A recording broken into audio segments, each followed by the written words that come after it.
नमो अरिहंताणम।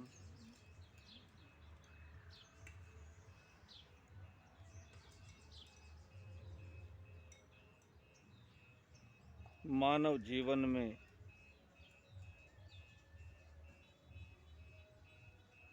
हमें सत्संग का मिलना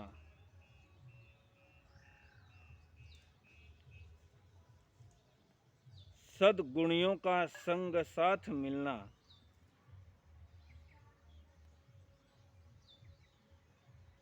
अच्छे लोगों की संगति होना ये कितना महत्वपूर्ण होता है, ये हम श्रेणिक चरित्र के माध्यम से श्रवण कर रहे हैं।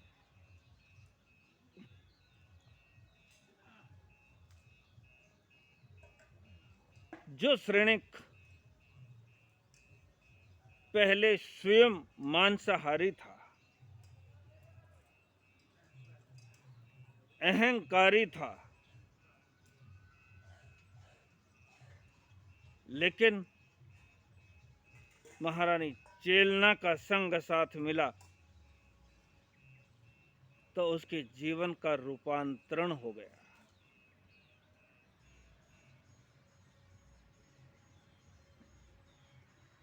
इसलिए जीवन में सत्संग की बड़ी महत्ता है। सत्संग यानी कहीं संत महात्माओं के प्रवचन हो रहे हैं वही सत्संग है, ऐसा नहीं।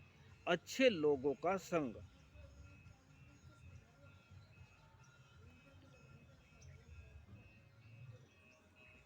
चेलना की संगति श्रेणिक के लिए एक वरदान साबित हो गई।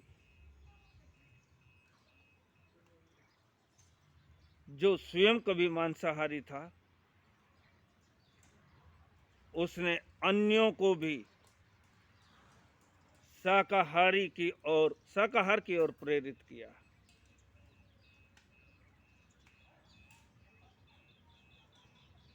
कहते हैं एक मांसाहारी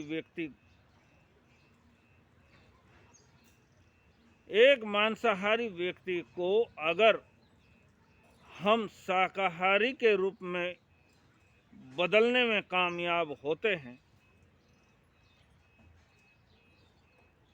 दूसरा कुछ भी नहीं करते, ना हम कभी मंदिर जाते हैं, ना कभी हम सामायिक संध्या करते हैं, ना और किसी प्रकार का दान पुण्य करते हैं, कुछ भी नहीं करते, लेकिन हमने पूरे जीवन के अंदर सिर्फ एक मांसाहारी को शाकाहारी बनाया, तो भी ज्ञानी पुरुष कहते हैं हमारे जीवन की सार्थकता हो गई। हमारा मानव जन्म में आना ये सार्थक हुआ, क्योंकि एक मांसाहारी व्यक्ति पूरे जीवन के अंदर कितने पशुओं का वध करता होगा, कितने पशुओं को तड़फाता होगा,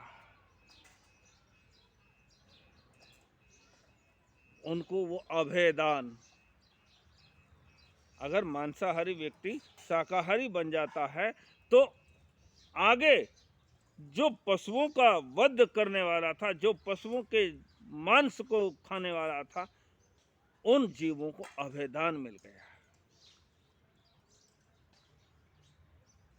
और सबसे बड़ा दान अभयदान।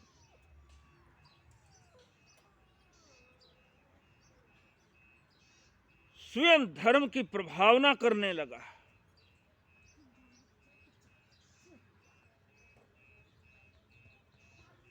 श्रीमद् अंतकृत दशांग सूत्र के अंदर इसका विस्तृत वर्णन आता है कि श्रेणिक ने किस तरह से धर्म की प्रभावना की।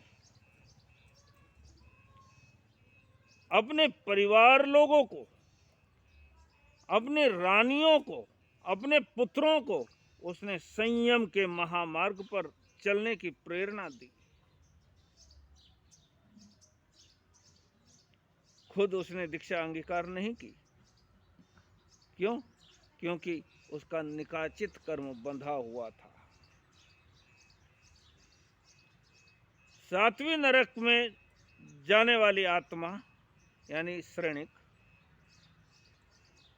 वो धर्म प्रभावना के द्वारा 6 नरक का बंध तोड़ गया, लेकिन एक नरक का बंध एक निकाचित कर्म के रूप में रह गया, जिसके कारण वो संयम तो नहीं ले सका, लेकिन अन्य बहुत सारी आत्माओं को उसने संयम के महामार्ग पर चलाया। धर्म की महान प्रभावना की, तो कहते हैं उसका ये कर्तव्य देख करके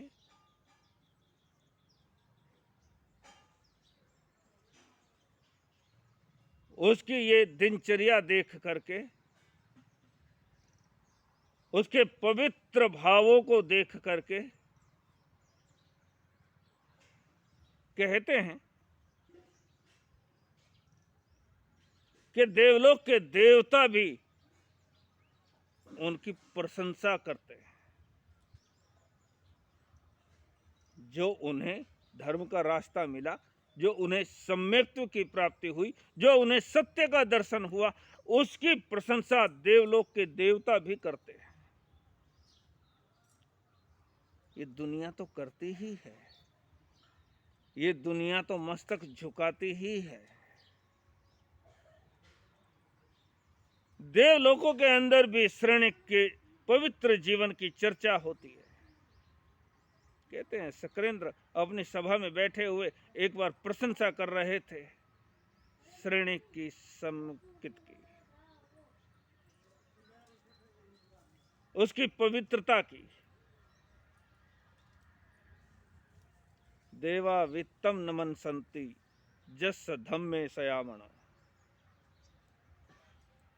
देवता भी नमस्कार करते हैं जिसका मन धर्म के अंदर रमा रहता है। लेकिन अगर अधर्म के रास्ते पर चलता है कोई, तो उसकी सगी जन्म देने वाली माँ कहती है, नालायक, तो होते ही क्यों नहीं मर गया था।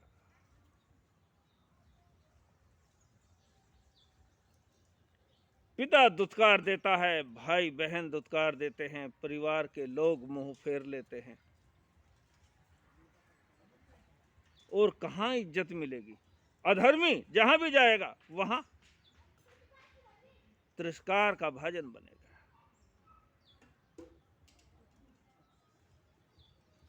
कोई उसे अपने नजदीक लेना नहीं चाहेगा। लेकिन धर्मात्मा,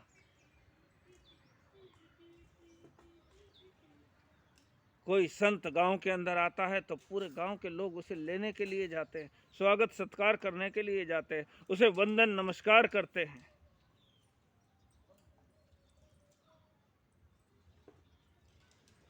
लेकिन एक शराबी रोड के ऊपर डोलता फिरता है, लोग देख करके बच करके निकलते हैं, मुंह फेर करके निकलते हैं।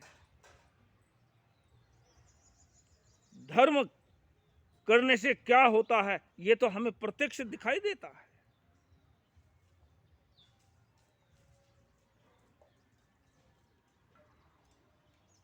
देवलोक के देवता प्रशंसा करते हैं। शक्रेंद्र देव अपनी सभा के अंदर बैठे हुए प्रशंसा करते हैं, तो एक देव के मन के अंदर विचार आ गया, एक धरती पर रहने वाला व्यक्ति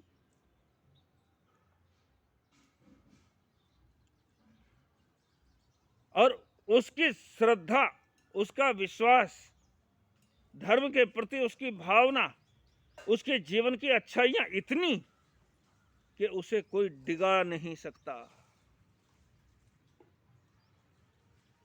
श्रेणिक खुद चेलना को बदलना चाहता था, लेकिन खुद बदल गया, और इतना बदल गया कि देवलोक के देवता कहते हैं श्रेणिक के सम्यक्त्व को कोई चैलेंज नहीं, कोई उसके बदल नहीं सकता।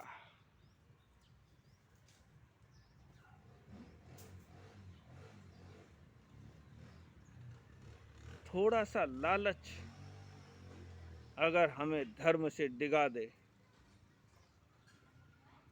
तो वो धर्म किस बात का।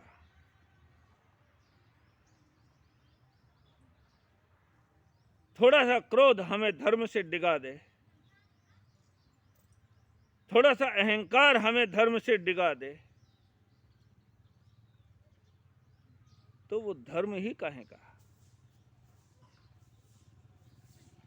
इसलिए सम्यक्त्व, और इतना दृढ़ सम्यक्त्व किसी भी प्रकार की, हम देखते हैं उपासक दशांग सूत्र के अंदर 10 श्रावकों का वर्णन चलता है। उन श्रावकों के जीवन को पढ़ते पढ़ते हम महसूस करते हैं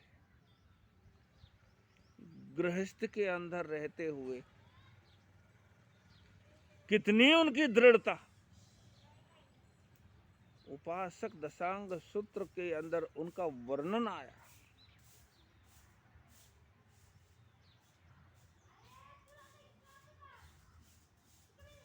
दृढ़ता, विश्वास,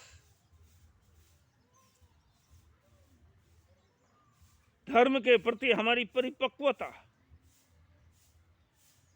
हमें ऊंचा स्थान दिलाती है, मान सम्मान दिलाती है। तुम कितने भी धन के अंबार लगा करके चले जाओगे, दुनिया तुम्हें भूल जाएगी। कोई मस्तक नहीं झुकाता। टाटा बिड़ला राष्ट्रपति के सामने चले जाएं, अंबानी अडानी ये सब उसके पास चले जाएं, तो भी राष्ट्रपति को हाथ जोड़ करके खड़े होते हैं। लेकिन एक संत राष्ट्रपति के सामने चला जाए तो राष्ट्रपति कुर्सी छोड़ करके उनके पैरों को स्पर्श करता है, उनके चरण छूता है, उनको वंदन नमस्कार करता है।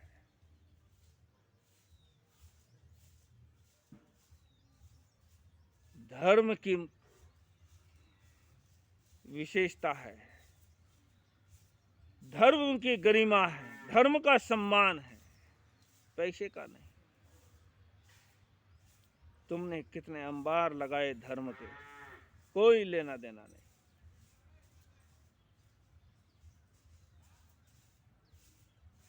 हम इसी चिंता में घुले जाते हैं, मेरा बेटा क्या खाएगा, मेरा पोता क्या खाएगा, मेरा परपोता क्या खाएगा। लेकिन पूत सपूत तो क्यों धन संचय, और पूत कपूत तो क्यों धन संचय। अगर बेटा लायक है तो वो खुद कमा करके खा लेगा, लेकिन बेटा नालायक है तो वो तुम्हारा कमाया हुआ धन भी बर्बाद कर देगा। शराबी, कबाबी, जुआरी, वे बिचारी सब कुछ बन जाएगा। धर्म धन का ह्रास कर देगा, नाश कर देगा। पूत सपूत तो क्यों धन संचय, पूत कपूत तो क्यों धन संचय।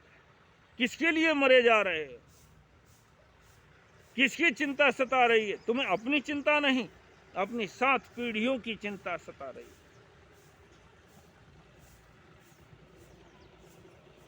नहीं, उन लोगों के इतिहास नहीं बने, इतिहास उन लोगों के बने जिन्होंने अपने जीवन को धर्म के रास्ते पर चलाया।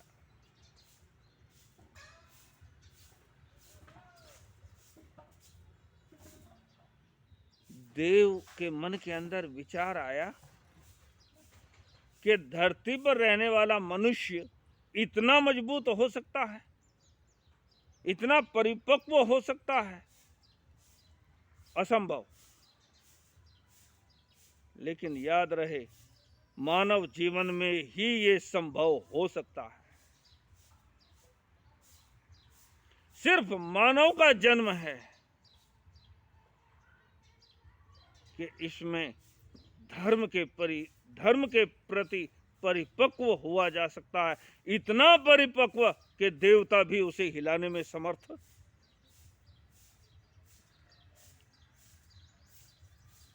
महावीर को कितने कष्ट दिए देवताओं ने भी, मनुष्य ने, त्रियंचन ने, देवताओं ने भयंकर यातनाएं दी। मेरू पर्वत के जैसे अडिग अट्टल बने रहे। अरे महावीर को ही क्यों, भगवान महावीर के 10 श्रावक, उनकी कैसी कैसी परीक्षाएं देवताओं ने ली, डिगाने में समर्थ नहीं हुए। एक देवता ने एक साधु का भेष बनाया, जैन साधु का। इतिहास है, हम इतिहास सुना रहे हैं। हुआ था, नहीं हुआ था, ऐसा किया था, नहीं किया था, ये सब फिजूल की बातें हैं। मैं बार बार दोहराता हूं, जो इतिहास हमें कोई सबक ना देता हो, उसे कहानी समझ करके छोड़ दो, और जो कहानी हमें जीवन का कोई रहस्य बताती हो, उसे सच्चाई मान करके स्वीकार कर लो। ऐसा हुआ था, नहीं हुआ था, ऐसा हो सकता है या नहीं हो सकता, फिजूल की झंझटों में मत पड़ो। देवता ने एक साधु का भेष बनाया, जैन साधु का, क्योंकि अब श्रेणिक जैन धर्म के प्रति अनुराग रखने वाला होता, जैन धर्म के प्रति पूर्ण समर्पित था, आस्था से, जिद से नहीं, आस्था से।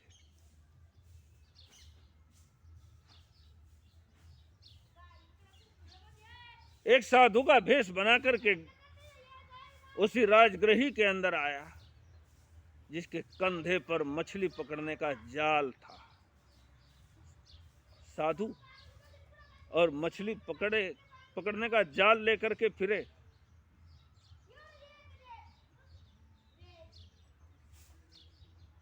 श्रेणिक ने देखा ये साधु और मछली का जाल, जाकर के पूछा, ये क्या माजरा है, ये क्या कर रहे हो तुम?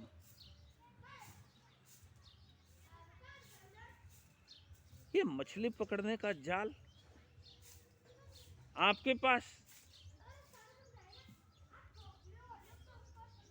हवा के अंदर तैरने वाले सूक्ष्म कीटाणुओं की भी हिंसा ना हो, उसके लिए कहते हैं मुंह पत्ती लगाना। जैन साधु मुख वस्त्रिका क्यों लगाए? क्योंकि सूक्ष्म जीवों की भी हिंसा ना हो सके। जितना हम बच सकते हैं उतना बचने का प्रयास करें। और मछली पकड़ने का जाल, वो देवता देखना चाहता था श्रेणिक की आस्था को, विश्वास को, धर्म के प्रति दृढ़ता को। इसलिए जानबूझ करके मछली का जाल कंधे पर रखा और श्रेणिक के सामने पर गया।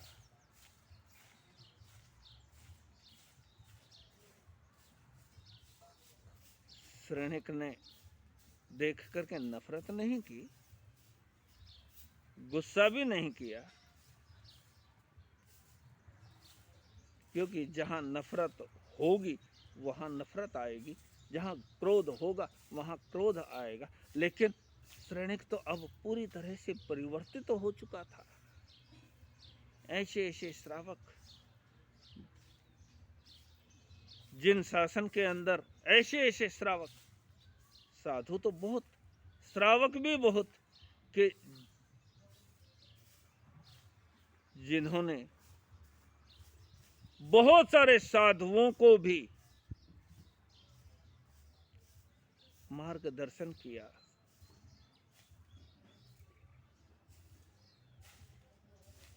ऐसे संतों के कारण और ऐसे श्रावकों के कारण जैन धर्म आबाद रहा है।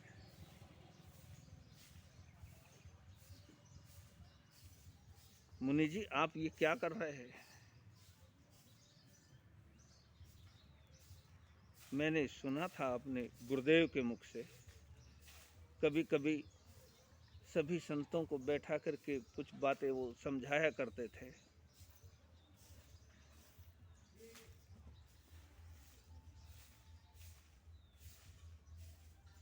संत अगर कुछ गलत भी कर रहा है, होता है, क्यों नहीं होगा, अरिहंत तो है नहीं, कर्मों के अधीन है। अगर कुछ गलत भी कर रहा है तो श्रावक का कर्तव्य है कि वो उसे एकांत में समझाए। गुरुदेव आपको ये शोभा नहीं देता।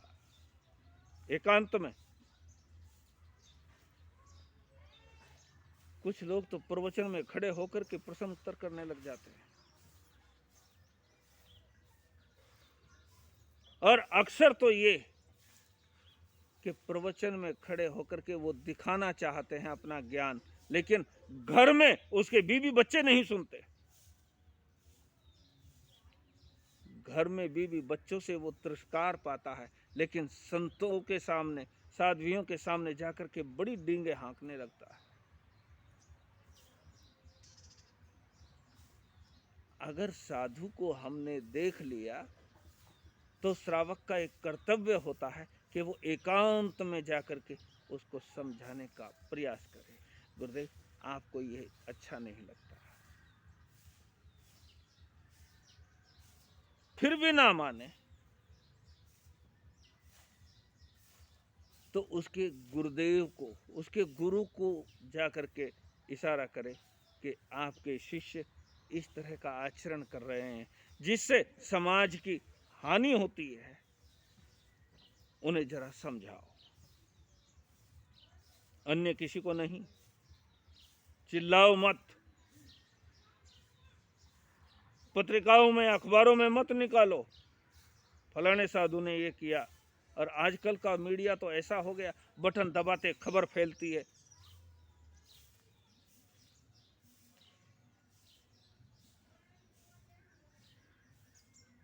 वीडियो बना बना करके कैसी कैसी वीडियो हमारे व्हाट्सएप और फेसबुक पर आती है। ये किसी धार्मिक व्यक्ति के लक्षण नहीं है। फलाने साधु ने ऐसा किया, उस संप्रदाय के साधु ने वैसा किया, मेरी संप्रदाय श्रेष्ठ, दूसरी संप्रदाय बेकार, ये बताने का प्रयास हम मीडिया के माध्यम से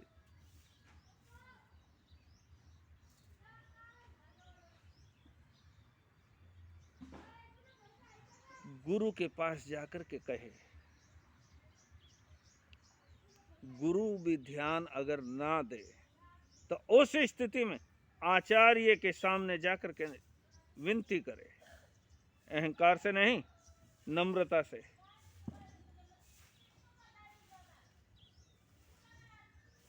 और समझ लिया कि आचार्य भी उसमें एक्शन ना ले तो उस समय साधु को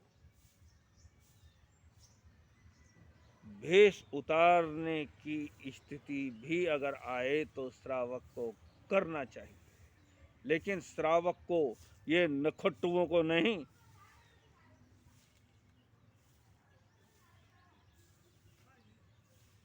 चौदह व्रत, 14 नियम, श्रावक की साधना जानते हो ना? 12 व्रत, 14 नियम, प्रतिदिन सामायिक की साधना, नवकार महामंत्र का चिंतन।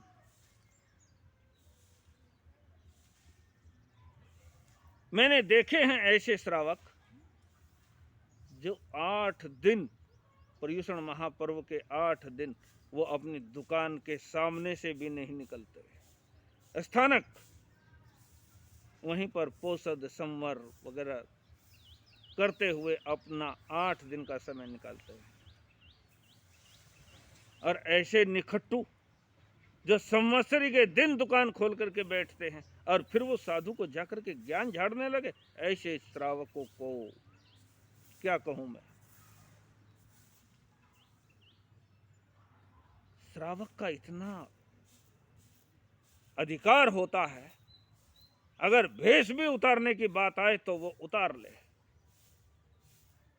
लेकिन श्रावक होना जरूरी है। और श्रावक कभी ऐसा जल्दबाजी में कोई काम नहीं करता। ये प्रक्रिया है, उसे समझाए। एक उदाहरण के तौर पर मैं आपको बता देना चाहता हूं कि एक संत कमरे के अंदर बैठे हुए हैं और एक महिला उनके पास में है। दोनों हाथ में हाथ पकड़ करके बैठे हुए हैं। अचानक से एक श्रावक आए, उन्होंने देखा साधु और वो महिला दोनों अलग हो गए। संतों ने देख लिया, बोले कुछ नहीं, देखूं पहले इन साधु के आंखों में शर्म भी है कि नहीं, क्योंकि महावीर ने सबसे पहला लक्षण, धर्म का सबसे पहला लक्षण माना है लज्जा।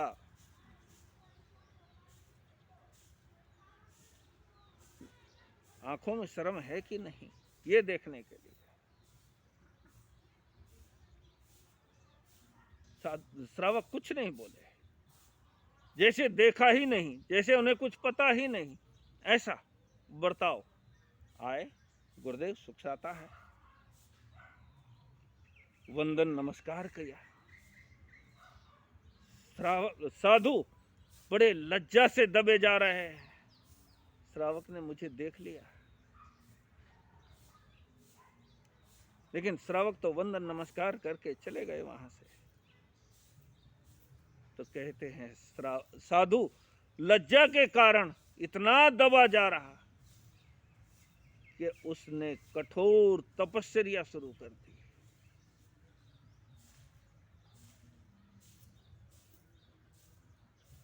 मुझे ऐसा नहीं करना चाहिए था। कुछ दिनों के बाद श्रावक जी फिर उन संतों के पास आते हैं, देखते हैं शरीर दुबला पुतला कमजोर हो गया।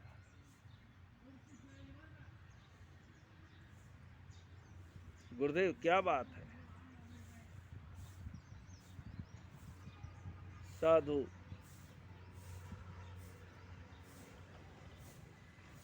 क्षमा याचना करते हुए पश्चाताप के आंसू बहाने लगते हैं।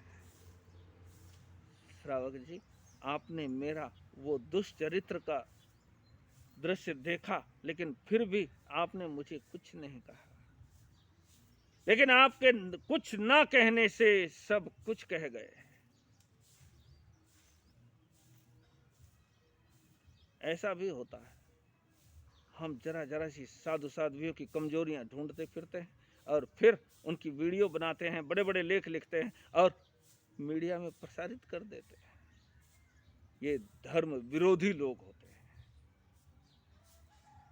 धर्म का हनन करने वाले लोग होते हैं। ऐसा आचरण नहीं चाहिए। श्रेणिक ने देखा एक साधु कंधे पर मछली पकड़ने का जाल रखे हुए है और नगर में घूम रहा है।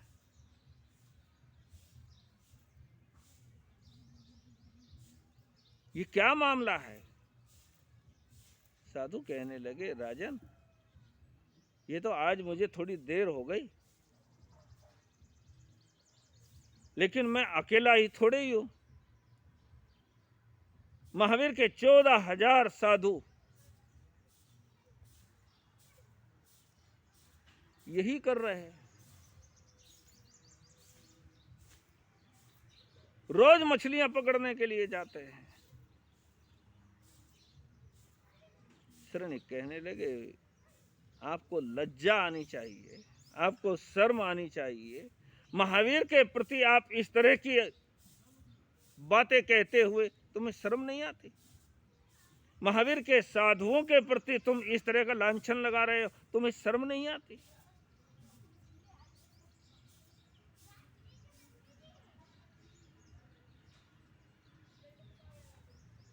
क्या करना चाहिए श्रावक को? ऐसा दृश्य आ जाए तो क्या करें? जो करना चाहिए वही श्रेणिक ने किया। उनको समझाने का प्रयास किया, आपको इस तरह से धर्म की अवहेलना शोभा नहीं देती। चला गया, आगे जा करके देखता है फिर एक साध्वी जो गर्भवती है, पूरे दिन चढ़े हुए हैं और गर्भ गिराने की दवा मांगती फिर रही है, घर घर में दवा मांग रही है। ये क्या हो रहा है?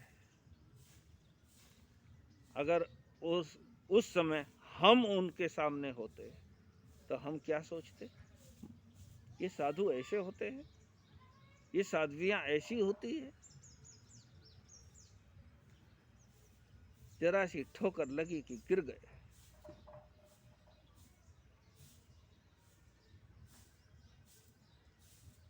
धर्म के प्रति ही आस्था गई। जरा सी घटना होती है, हमारी आस्था चकनाचूर हो जाती है। मैं इतना धर्म ध्यान करता हूं और मेरा जवान बेटा गुजर गया। ऐसे धर्म का क्या फायदा जो मेरे बेटे को नहीं बचा सका? अगर धर्म का यही फायदा है तो दुनिया में कोई मरा ही ना होता।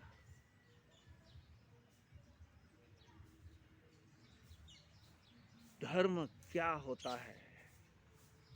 धर्म की गरिमा हमारे जीवन में क्या स्थान रखती है, ये भी जान लेना जरूरी है। तो ही हम धर्म के प्रति वफादार बन सकेंगे और धर्म की हम प्रभावना करने में समर्थ होंगे। श्रेणिक का समकित देवताओं के लिए भी चर्चा का विषय बन गया, प्रशंसा का पात्र बन गया श्रेणिक।